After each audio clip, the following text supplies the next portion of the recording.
The Chicago White Sox have made it to the ALCS. What was once the worst team in baseball at the start of this series is now 4 wins away from advancing to the World Series. Our division rival, the Minnesota Twins, are the only team who stands in our way of making it to the Fall Classic. We're coming off an exciting full 5-game series against the Seattle Mariners in the ALDS. They gave us everything we could bargain for, but we won the last 2 games in order to get here and make it back to the ALCS for the first time in God knows how long with this team. It was an exciting series against Seattle and an exciting finish that we ended up winning 4-3. Taj Bradley, the ace, 7 dominant innings. Kyle Teal, Luis Robert, Colson Montgomery, all going deep. Our offense got cold down the stretch while they played better as the game went along, but it was too little, too late. Our bats have been phenomenal since the start of September, and for the most part, that carried over into our series against Seattle. I mean, we really hit the ball well. And then the pitching has been a little more up and down, I would say. But we're coming off a good start by Taj Bradley. We're going to have Bryce Miller and Hayden Wesneski for the first couple of games in this series. And then after that, I don't really know. It depends on how the first 2 games ultimately end up going. The plan is that we're going to get through 3 or 4 games today, depending on how the first few ultimately end up. I'm excited to finally go through an abbreviated playoff series, if you will. We weren't really able to do it against Seattle. That's just kind of how the schedule went. But today I think we're going to get through 3-4 games based on what happens early on.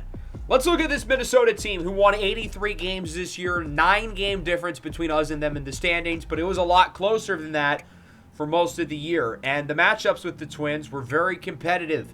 Through the first 9 games, we went 5-4 against the Twins.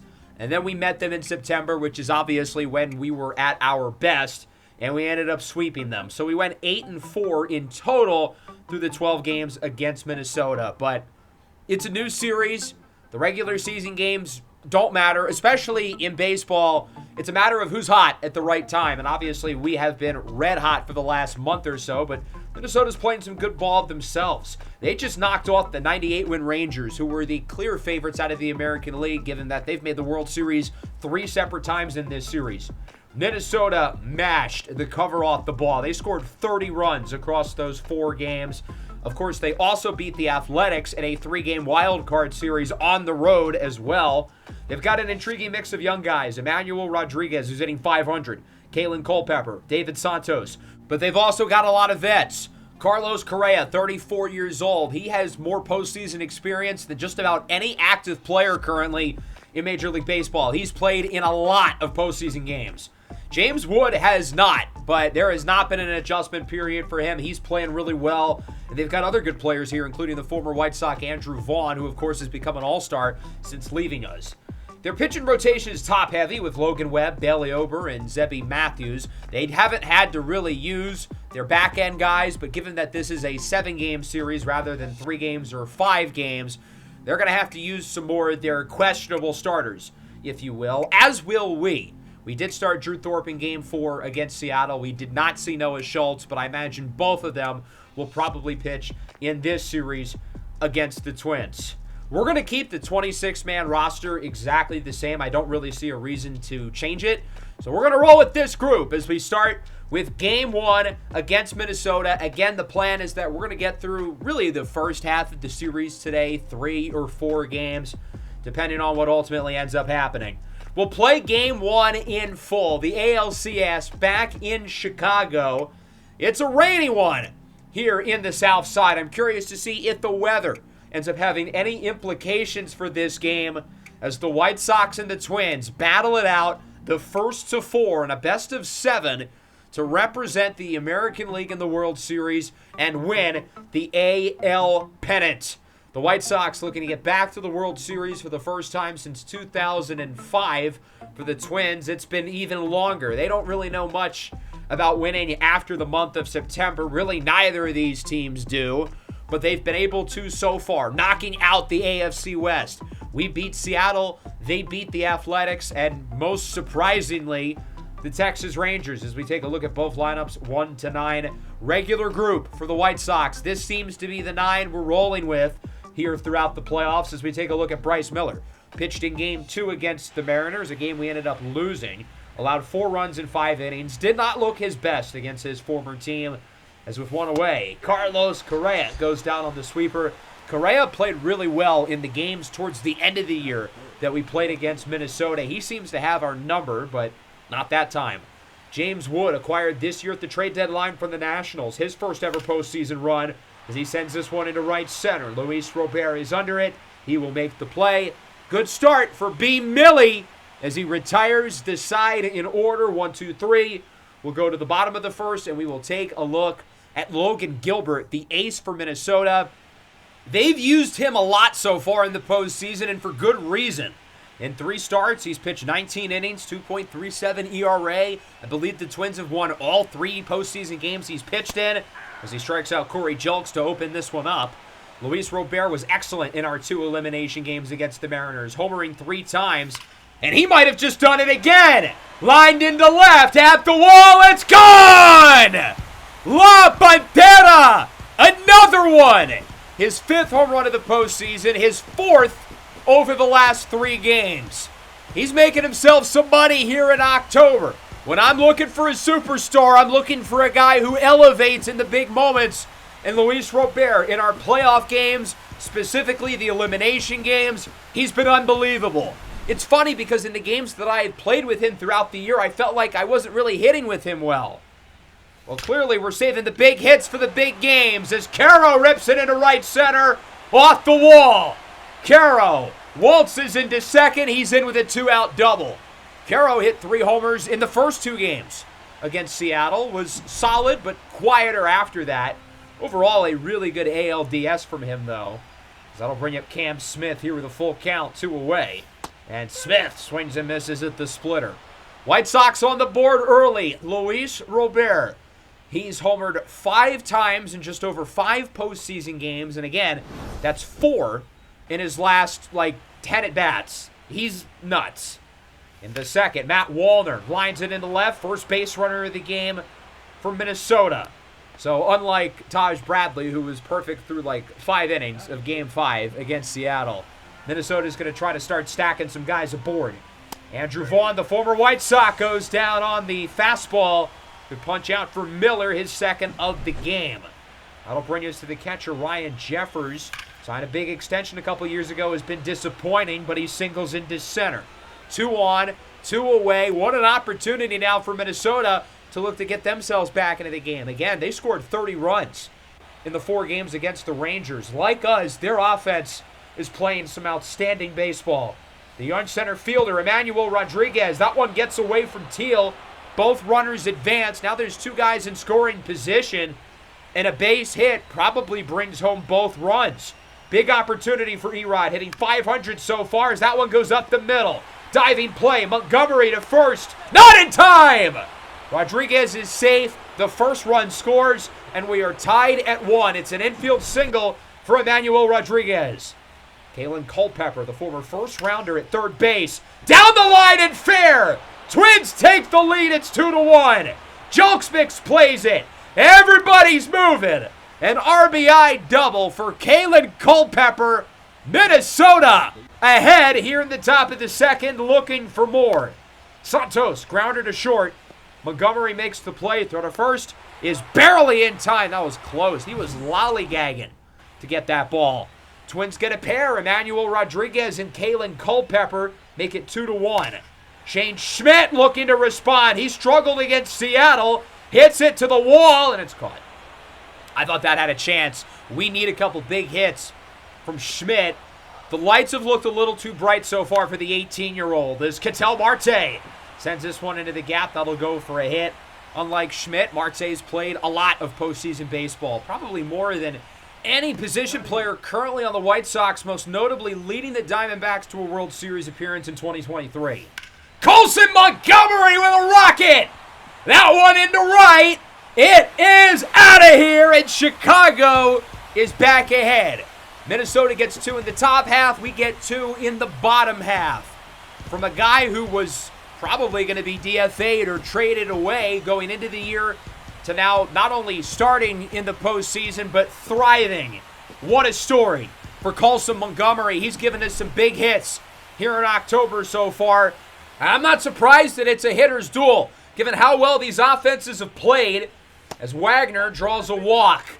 The lights were not too bright for Barney Wagner in his first postseason series against Seattle, getting on base at an elite clip. And to think he only made his debut 3 weeks ago. Corey Julks swings way too late at the slider. Second out of the inning, good pitch by Gilbert, who again was great through the first 3 games with the Twins, but has really struggled early. 1-1 for Kyle Teal. He hits this ball high and deep into right field. At the track, it is caught. White Sox add 2 with a homer by Colson Montgomery. We had a couple close calls from Schmidt and Teal. Whoever wins this series is going to be the underdog going into the World Series against the Dodgers or the Phillies, but I would be scared if I was either one of those teams' pitching staffs, especially the Dodgers. Their pitching staff is not the best.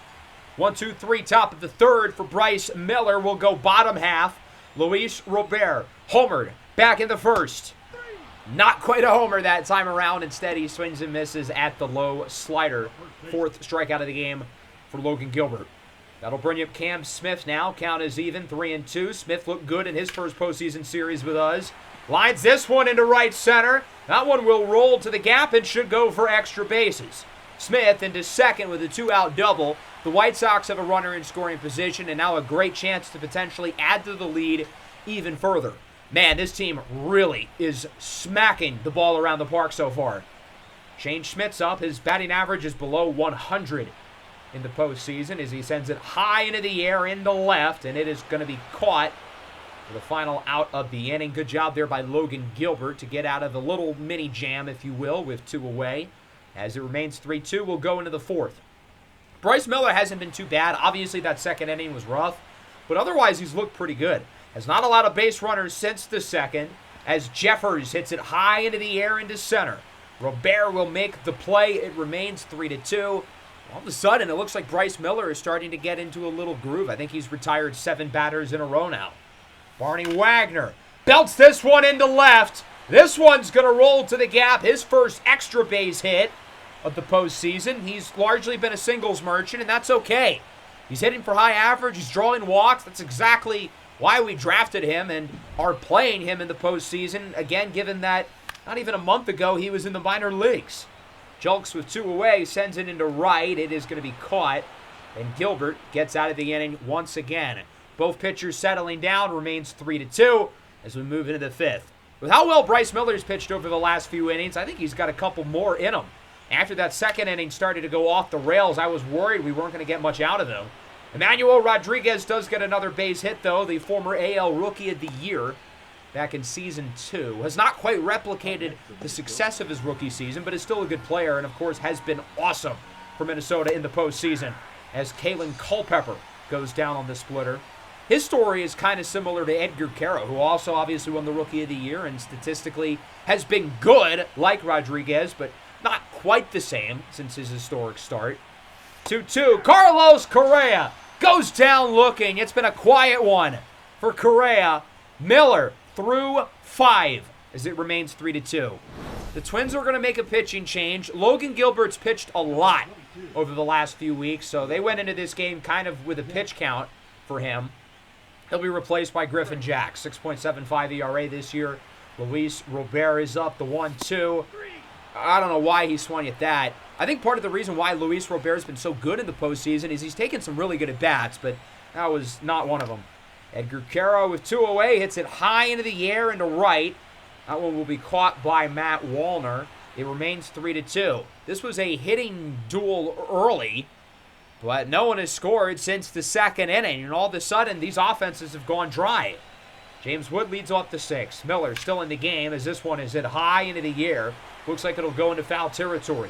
Smith at the wall, makes the catch. Nice grab by Cam Smith, stealing the ball away from a couple fans. A souvenir is nice, but getting it out in a playoff game is nicer. Matt Wallner lines this one into center. His second hit of the game. The Twins looking to start a little 2-out rally, if you will, as that'll bring up the former White Sox, Andrew Vaughn. Made the All-Star team last year. with the Astros. The 2-1. And King Vaughn says, put down the weapons.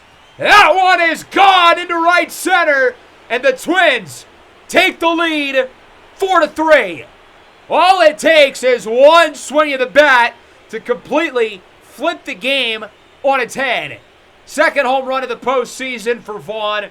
The White Sox faithful certainly does not like seeing their former top pick going deep against them in the ALCS. Bryce Miller was pitching so well before that, too. Vaughn was always going to be his last batter. Going into the inning, I figured maybe he allows a runner or two, but after that we would have to take him out. Well, especially since it was a homer, we're going to yank him. 5 2/3, he allowed 4 runs. The stats aren't going to look great, but I think overall he pitched a pretty solid game. Joe Jimenez will come out of the bullpen to replace him. He's pitched 1 postseason inning so far, did not allow a base runner. That's good. Let's do more of that, shall we? As Ryan Jeffers is up for the Twins. Count is even 2-2. Got him looking.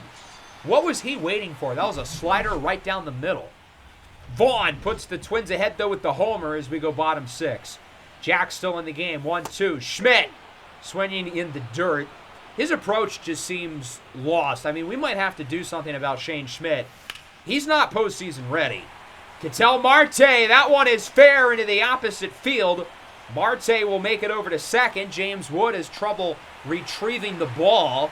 And the White Sox now have a runner in scoring position. We'll see if they can do some damage with 2 away. It will not be against Griffin Jacks, but instead, Dowry Moretta, who has not allowed a run so far in the postseason. He's played really well up to this point for Minnesota. He'll face off against Colson Montgomery. Homered earlier in just 13 postseason at-bats. He's homered 3 times as he swings and misses at the slider. That was a nice pitch, up and in. Looked like he got a little bit ahead of that one. One of our biggest at-bats of the season so far. The 1-2, swing and a miss. It's the high heat. He was behind it that time. Fastball comes in at 97. Moretta keeps Minnesota ahead as we go into the 7th inning. This game is headed into a rain delay. So we're going to have to adjust our schedule in terms of the pitching. I was going to have Jimenez pitch the 7th. Luckily, Carlos Estevez was already loose, but now we're going to have him come in an inning earlier, and that means probably one of John King or Tony Santillan pitch the 8th. If the White Sox start to allow some base runners, I would certainly think Santillan, the high-leverage guy, probably comes in. As Rodriguez grounds it to short, Montgomery throw to first. In time! That was a close one. Colson wasn't really hustling earlier with Rodriguez. Now he knows he's got to make sure he beats the runner. He's fast. Kalen Culpepper, 3-2, draws a walk. So Minnesota gets a base runner here with 1 away. That'll bring up Santos, the young rookie. Phenomenal contact hitter as he goes down on the circle change. Good pitch by Estevez. Now against Correa. Carlos on Carlos crime. Swings at a pitch he absolutely should not have, and it's going to drop for a hit. The baseball gods are cruel. 62 miles an hour off the bat, and it goes for a hit. That is unfortunate. 2 on, 2 away, full count. James Wood hits that one in the left. It'll go for a hit. Runner hesitates, looks to score. The throw from Julks is in time! Corey Julks, part-time ball player, full-time sniper.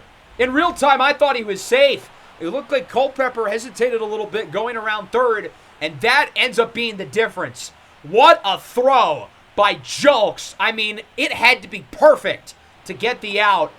And my goodness, was that an absolute beauty.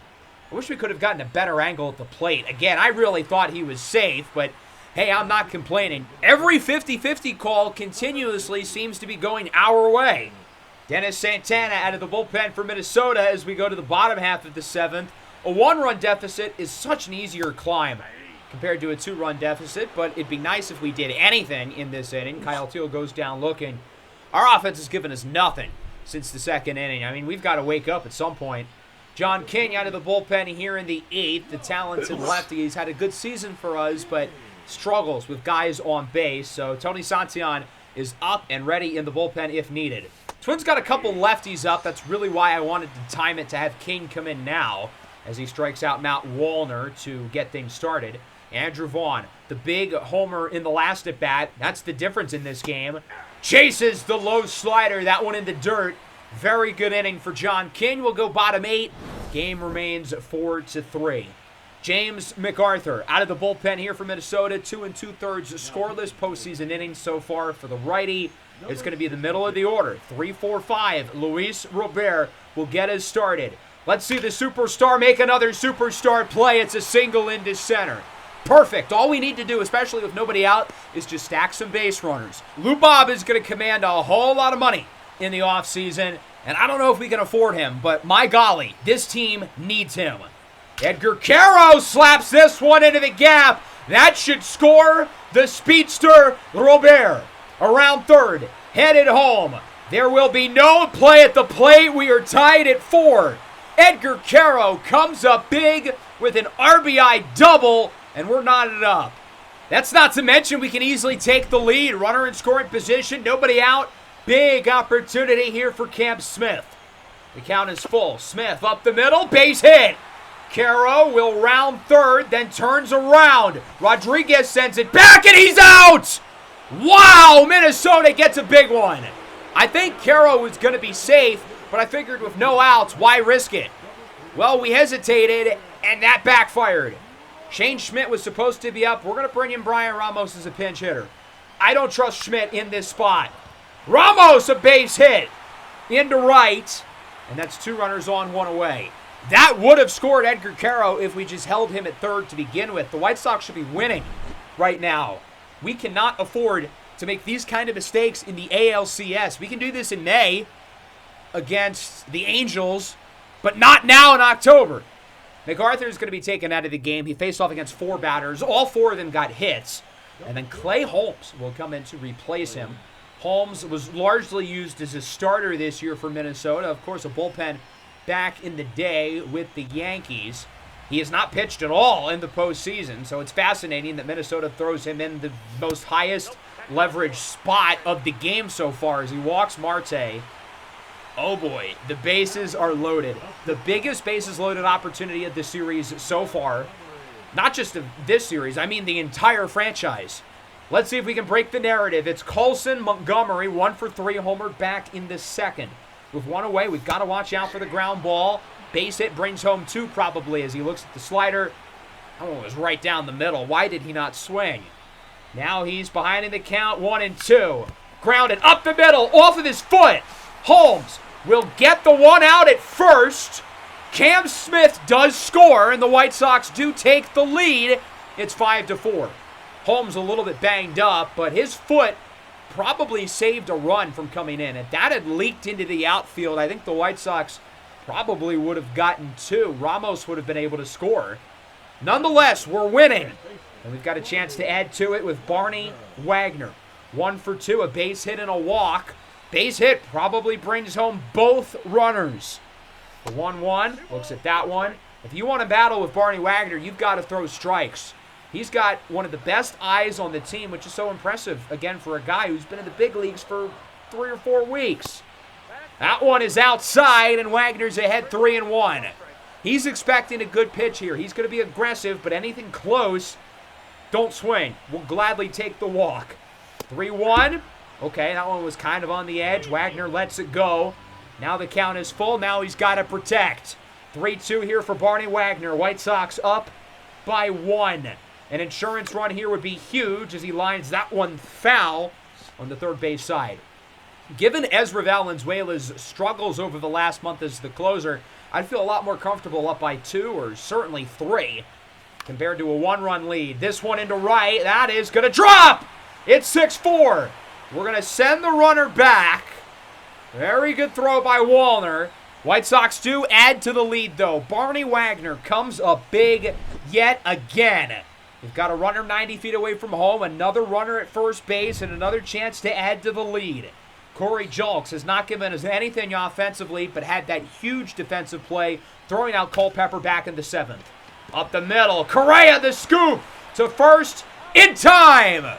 Robs Julks of a hit, robs the White Sox of a run, but a big inning. Chicago scores 3.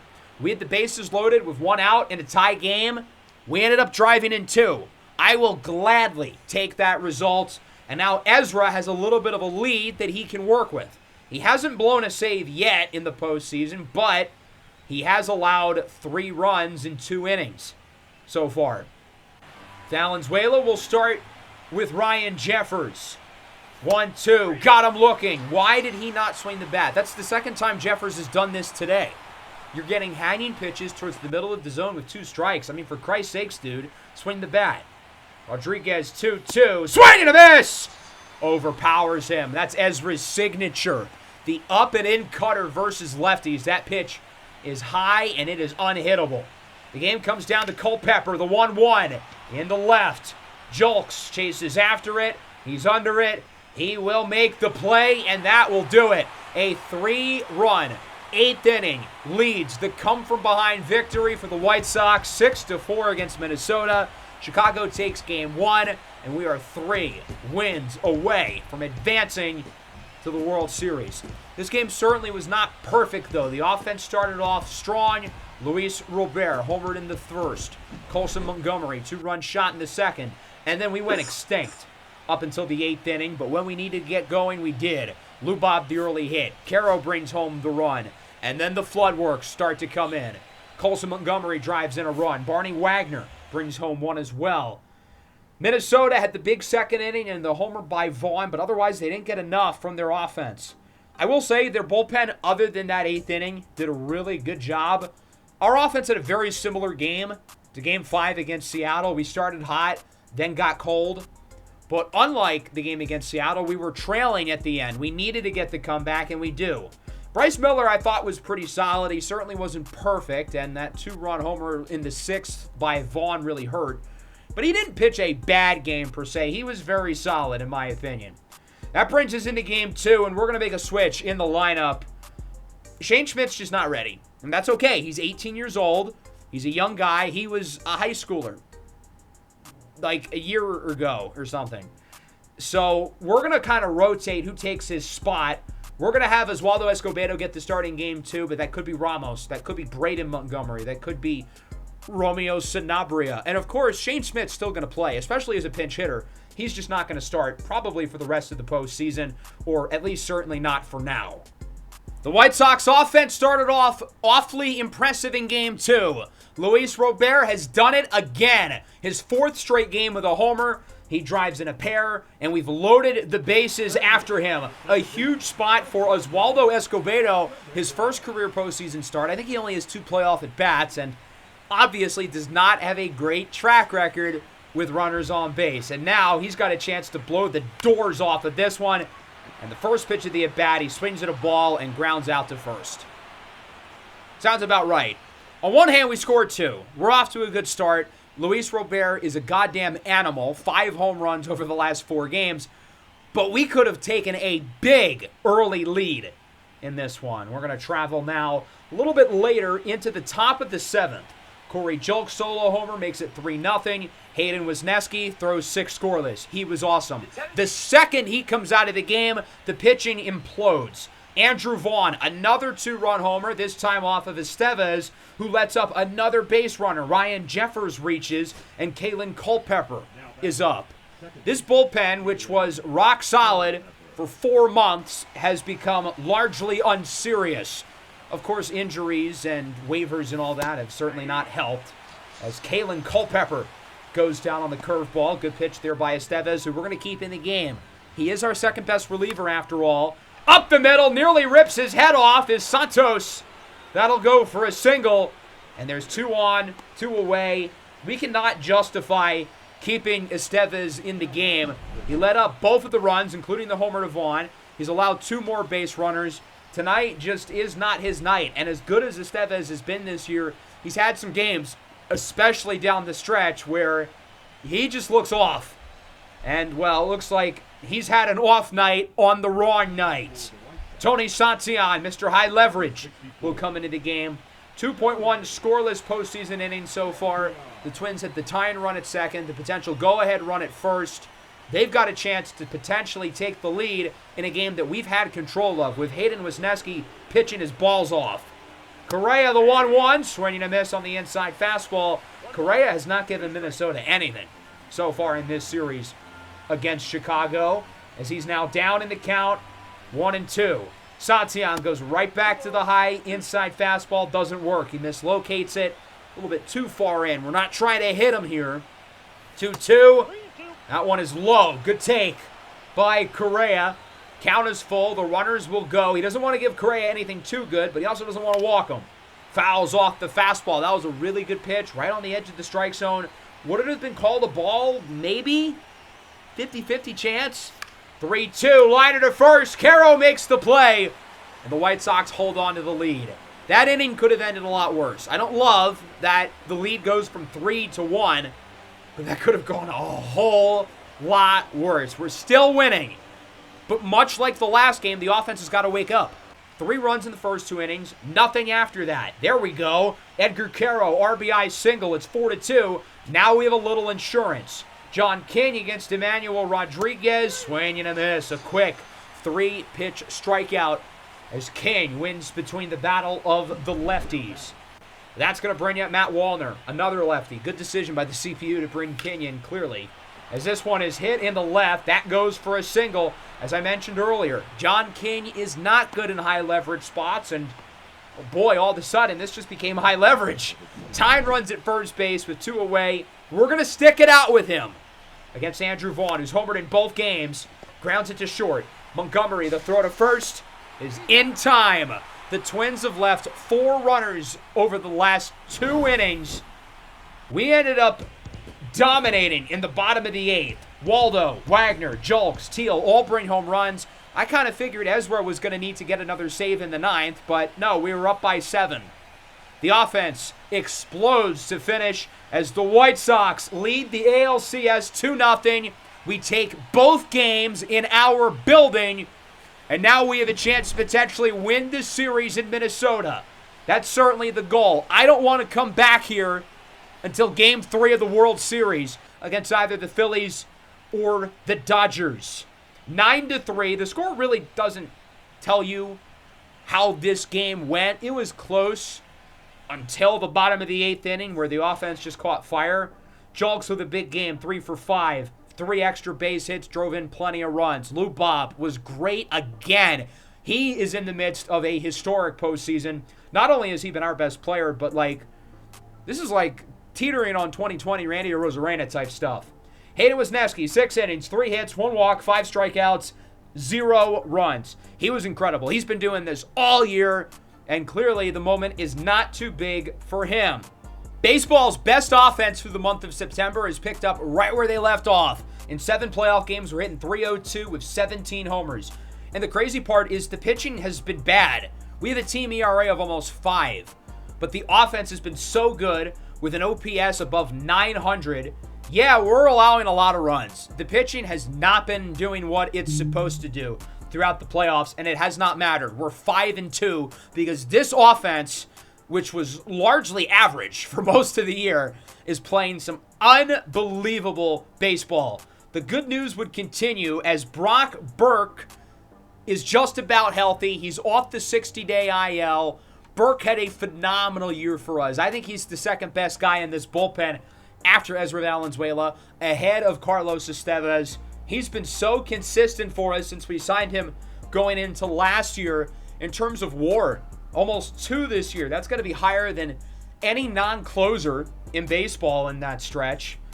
So we cannot bring him back yet. Since he was not on the postseason roster at the start of the ALCS, he's not eligible to return until the start of the World Series if we get there, knock on wood. So Burke will not be available against Minnesota since he was not healthy at the start of this series. If we make the World Series, though, he'll be back. So let's see what happens here in Game 3. It will be Drew Thorpe starting. Had we been down 0-2, maybe it would be Taj Bradley. Thorpe is already starting off a little bit slow. The Twins get the first 2 guys aboard. Yanquiel Fernandez in the 3-hole, not James Wood. Wood got injured in warm-ups and will not go. A huge loss for the Twins as Drew Thorpe allows a base hit to Fernandez in center. That'll score David Santos. Correa over to third, and the Twins are already on the board. They lead 1-0. Trailing in the series 2-0, they knew they had to start this game off strong, and Yanquiel Fernandez coming in off the bench does exactly that. Brooks Lee, the 0-1. This one is sent into the gap. That'll make it at least 2-0 and possibly more. Julks has to hustle to it, but that's going to be a 2-run double. Yanquiel Fernandez scores standing up, and it is 3-0 Twins. Bad start for Drew Thorpe. He's been so inconsistent all year, and right now we are getting the bad version of him. Emmanuel Rodriguez, 2-0. That one gets by Ramos, who starts at third today, taking Shane Schmidt's spot in the lineup. That's 5 base runners to start this game. Minnesota still does not have any outs. I'm pulling the plug right now. Screw it. Drew Thorpe looks bad. And throughout the year, he has largely been bad. He's had some good starts as of recent. I thought he was good in Game 4 against Seattle. And truthfully, between me and you, would I rather him play well in an elimination Game 4 against the Mariners or Game 3 today? Probably the former. But that does not excuse the fact that he's been booty cheeks so far. So we're going to bring in Noah Schultz. Basically, he's getting the start because there's no outs in the bottom of the first. Schultz has never pitched in the postseason before, and he's not off to a bad start. 1 pitch, 2 outs. He gets the double play. But Minnesota drives in a run. We decided to get the 2 outs rather than go home. That's the smart play in that spot. Vaughn grounds it to third. Ramos makes the play. Good job there by Noah Schultz. So since this game is not very close and the offense never really made it close, we never hopped in for the rest of the game. Minnesota did not score after the first inning, but they still end up winning 4-1. Our only run came off of the Colson Montgomery sac fly in the second inning. There are no critical situations for us to enter if the offense does not put us in any big situations or makes the game at least semi-close. I'm going to continue to tinker around with the critical situation settings because obviously it's not ideal that we didn't get to play after the first inning. Not that our guys ever really made it a game. Got to give credit, though, to Noah Schultz. 6 scoreless innings. He was awesome in his first postseason game. Probably a little less pressure than normal since we were already down by 4, but he was great. The offense was not good, though. Again, we scored 1 run. 9 hits, not enough. Minnesota did not hit the ball well after the first inning. They only had like 3 hits following inning number 1, but all they needed was that big start against Drew Thorpe. So after we lost this game 2-1, I decided that I am going to show Game 4 in today's episode. But Game 4 ended up being nuts. We certainly played a lot after the first inning. Without a doubt, the craziest game of the postseason so far. So I decided I'm going to save it for the next episode. I don't think it's going to make the ALCS go any longer, but more so I'm just going to keep you guys on the edge of your seat because I feel like it. Hope you guys enjoyed. Don't forget to leave a like, subscribe to the channel if you're new. Peace out.